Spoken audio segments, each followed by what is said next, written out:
Citizens, it is that time. You are officially in Alert Zone. Welcome to the Alert Zone TV. I'm the Wizard, Uncle James. I would love for you to become a active citizen of the Alert Zone, and you can do that by hitting the subscribe button, hitting the bell so you can be notified when we drop fire content, giving a video a like, sharing, continuing to comment. Before I get started, I want to say thank you to everybody that has joined this journey of ours. This is a worldwide movement. What we tell you here, you can take out into the rest of the world. So I just want to thank everybody that comment, everybody that subscribe, everybody that like, everybody that view.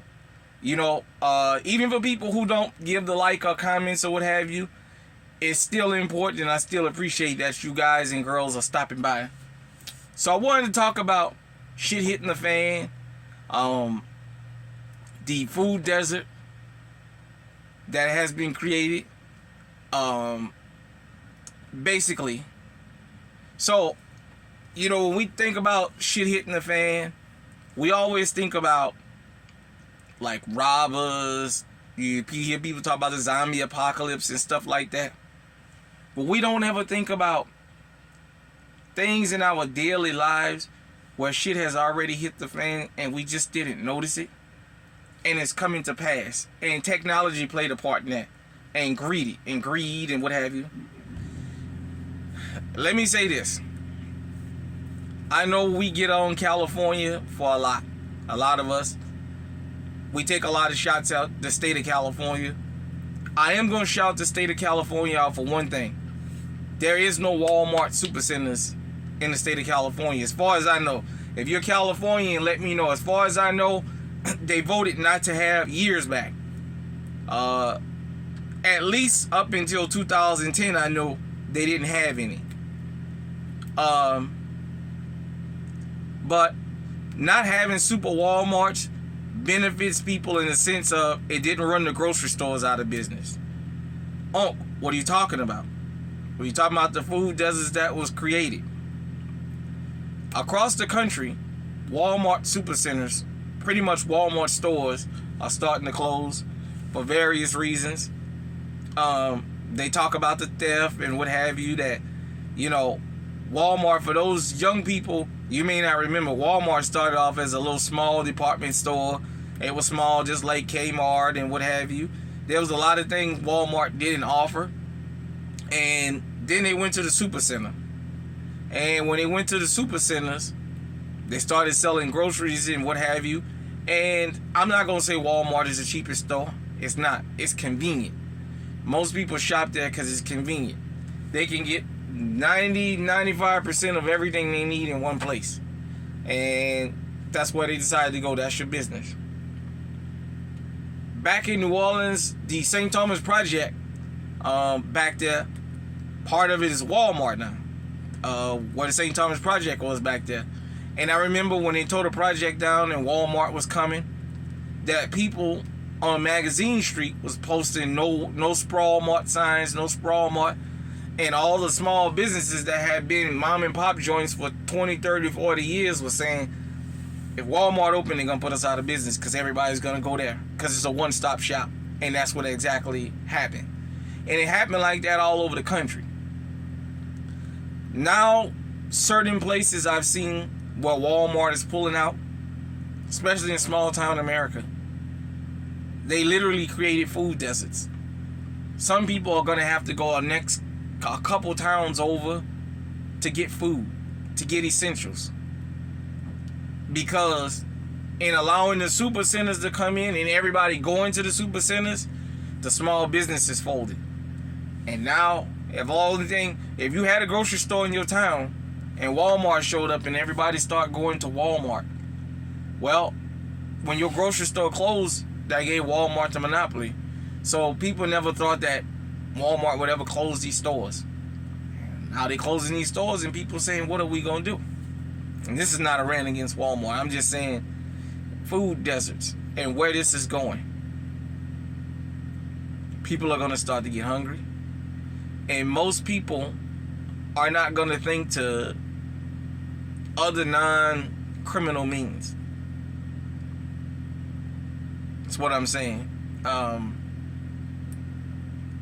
This is going to start to be a problem all over. Walmart said, with the self-checkout lines. Let's talk about that illusion for a minute. So we as the people are going to go into a place. You're going to shop for your own items. You're going to scan your own items. You're going to bag your own items and leave out of there with your own items. You're going to do somebody else's job, and you're going to pay basically to shop at these places. You're going to do everything yourself. When you go to self-checkout aisle, number one, you're taking a job from somebody. But number two, you're doing all the work, and it's not like the prices are not reflecting that these places you go to that's full of these self-checkouts aisles don't have really low prices. You paying the same price as the places that got full staff. You're paying to basically use somebody else's store. Basically is what it is. You're paying them to come and get your groceries when you look at it. I want everybody to understand something about the pandemic, what the pandemic showed. The pandemic showed that you can get the American people into so much of a frenzy that they will go crazy buying things that they don't need to buy, and that basically they would just go into a panic. So let's talk about how we gave the idea for stuff like this. When the pandemic hit, guns and toilet paper was the first two things to fly off the shelf. Then bleach, then all this other stuff, then food. As food started returning to the stores, they started picking an item every week of what we're going to say there's a shortage of across the country. The more popular one was, and it's still going on, is with chicken. They started telling you there's a chicken wing shortage in the country. Oh, there's a shortage of chicken wings. Not a shortage of chicken. So you can go in there and buy the necks, for those of you who eat necks and gizzards and feet. You can buy the drumsticks. You can buy the breasts. You can buy the thighs. You can buy everything except the wings in the bag. You can buy whole chickens with the wings on them. Yet, they had you convinced that, well, there's a shortage on chicken wings, not a chicken. So I guess all the chickens decided to be born with no fucking wings on them. Then when they finally started bringing wings back in the store, they kept raising the price on them. So then they said, okay, well, that one worked. Now they telling you this, and they used the bird flu as a reason of doing this. And I'm going to follow you on, I'm going somewhere with this. They used the bird flu as a reason to do this. Now they telling you the chickens are being born with all their body parts. They just decided they're not going to have eggs anymore. Now there's a shortage of eggs. Oh, well, the chickens are running around. When I'm driving up and down the highway across the country, I'm seeing chickens in people's houses in rural America walking around. I'm seeing chickens have eggs. I'm seeing people saying eggs for sale, signs with eggs for sale, but they're telling you there's a shortage on it. First off, for those of you who believe that there's a shortage on any kind of food in this country, don't let the CDC and all these people tell you that foolishness. There's cold storages all over this country. What do you think they hold in cold storages? Notice something. During the pandemic, most food processing plants never shut down. Period. Point blank. I was working at one. I should know. Most food processing plants did not shut down because people still got to eat. Food is essential. They seen everybody go into a panic. Instead of using their head, people started paying 3 times the price for things that they was paying. Now, when it comes to firearms, those of us who was already into firearms long before the pandemic hit, we just sat back and watched. We sat back and said, 50 rounds of 9mm, you can get them for $16, $17. There's no way I'm going to pay $50 for a box of 59mm. There's no way I'm going to do that. We watched people who never fired a gun before walk up in the store and buy guns. that they never heard of because they wanted to have something. I watched a woman buy one of them them SCCYs, we call them Skies. She couldn't even rack the slide. She couldn't even pull the slide back. Her son said, well, I'll just oil it up so she can pull it back. And she paid for it. Never owned a firearm a day in her life. What I'm saying is, there's food available to feed the American people. Plenty. In 2018 in Marshalltown in Iowa, we had a tornado hit. JBS Distribution Center got a big hole ripped in the side of it. They threw away 24 million pounds of meat. I'm not exaggerating. Let me repeat that. They threw away 24 million pounds of meat. If that one distribution, and that wasn't everything in there, if that one distribution center holds that, what you think they're holding these cold storages? When a truck driver has a load of meat, usually it's anywhere from 38 to 45,000 pounds on one truck. And imagine if a cold storage is getting 50 or 60 trucks a day with that kind of meat on it. You're talking about hundreds of thousands of pounds of meat a day. Maybe from just one particular, cow or one particular plant or what have you. What I'm saying is, food consumption, learn how to consume your food, number one. Number two, shop smart.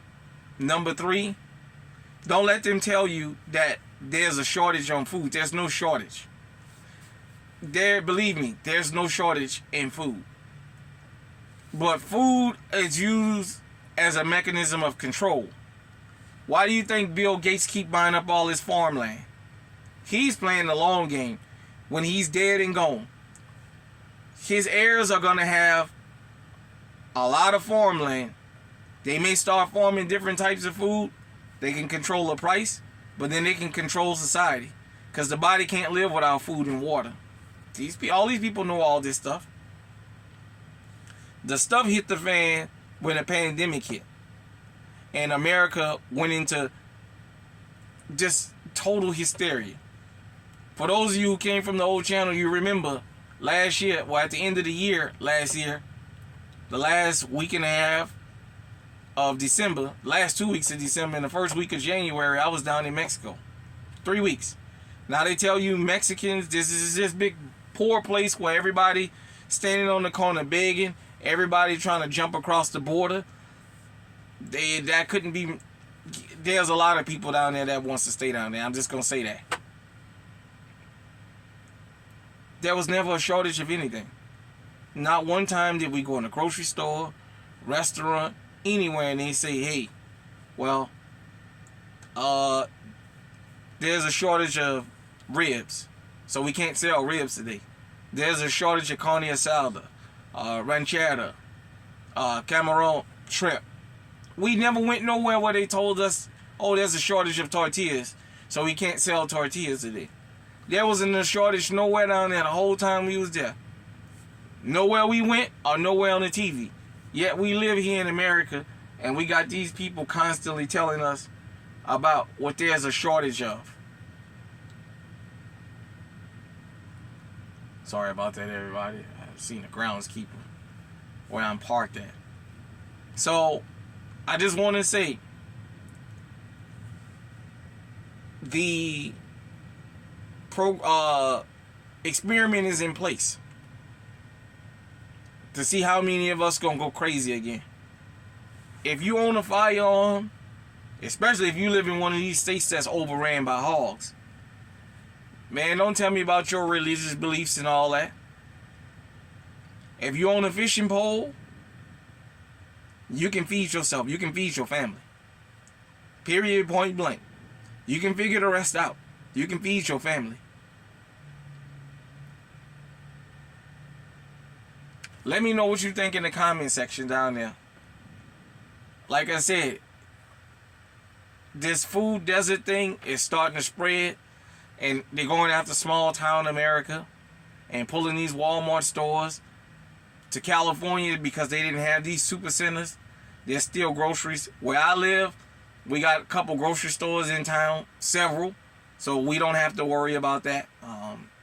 Hy-Vee, Fairway, the couple Asian markets, the Hispanic markets, so we're not going to go hungry.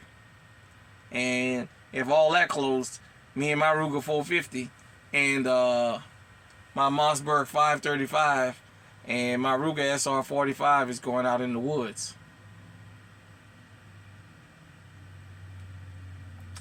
Sorry about that again. Let me know what you think in the comment section. Stay safe, stay on high alert. Peace.